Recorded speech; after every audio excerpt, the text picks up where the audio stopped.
നമസ്കാരം, ജന്മഭൂമിയിലേക്ക് സ്വാഗതം. ലോക്സഭാ സമ്മേളനത്തിൽ സ്പീക്കർ ഓം ബിർളയ്ക്കെതിരെ പരിഹാസ്യമായ പരാമർശങ്ങളുമായി കോൺഗ്രസ് നേതാവ് രാഹുൽ ഗാന്ധി. ഓം ബിർള സ്പീക്കറായി അധികാരത്തിലേറിയ സമയത്ത് തനിക്ക് മുന്നിൽ തലകുനിക്കാതെ നരേന്ദ്രമോദിക്ക് മുന്നിൽ മാത്രം തലകുനിച്ചു എന്നാണ് രാഹുൽ ഗാന്ധി കുറ്റപ്പെടുത്തിയത്.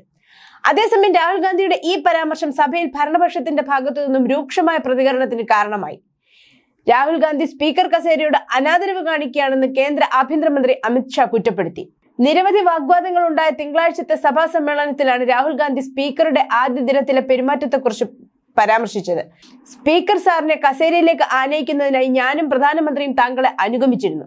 ഞാൻ താങ്കൾക്ക് ഹസ്തദാനം നൽകിയപ്പോൾ നിങ്ങൾ നേരെ നിന്നുകൊണ്ട് എന്റെ കൈകുലുക്കി. എന്നാൽ പ്രധാനമന്ത്രി നിങ്ങൾക്ക് ഹസ്തദാനം നൽകിയപ്പോൾ തല കുനിച്ചുകൊണ്ടാണ് നിങ്ങൾ തിരികെ ഹസ്തദാനം നൽകിയത് എന്നാണ് രാഹുൽ ഗാന്ധി സ്പീക്കറെ കുറ്റപ്പെടുത്തിയത്. അതേസമയം രാഹുൽ ഗാന്ധിയുടെ പരാമർശത്തിനെതിരെ സ്പീക്കർ ഓം ബിർള തന്നെ നേരിട്ട് രംഗത്ത് വന്നത് ശ്രദ്ധേയമായി. അപക്വമായ രാഹുൽ ഗാന്ധിയുടെ പരാമർശത്തെ രൂക്ഷമായ ഭാഷയിലാണ് സ്പീക്കർ നേരിട്ടത്.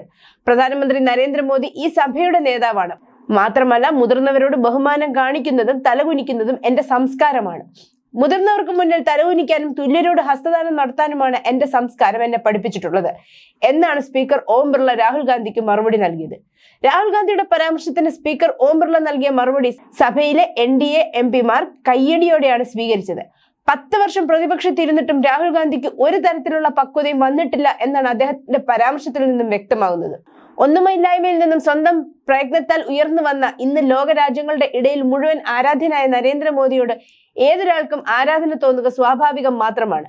അമേരിക്കൻ പ്രസിഡന്റ് അടക്കമുള്ള ലോക രാജ്യങ്ങൾ മോദിയുമായി സംസാരിക്കാൻ കാട്ടുന്ന ഉത്സാഹം കണ്ടാൽ ഒരു തവണയെങ്കിലും നേരിട്ടോ ടിവിയിലോ കണ്ടിട്ടുള്ള ഏതൊരാൾക്കും നരേന്ദ്രമോദി എന്ന ലോക നേതാവ് ആരാണെന്ന് എന്താണെന്നും വ്യക്തമാകും. ലോക നേതാക്കൾക്കിടയിൽ തന്നെ ഏറ്റവും ജനപ്രീതിയും തലപ്പൊക്കവുമുള്ള നരേന്ദ്രമോദി എവിടെ കിടക്കുന്നു?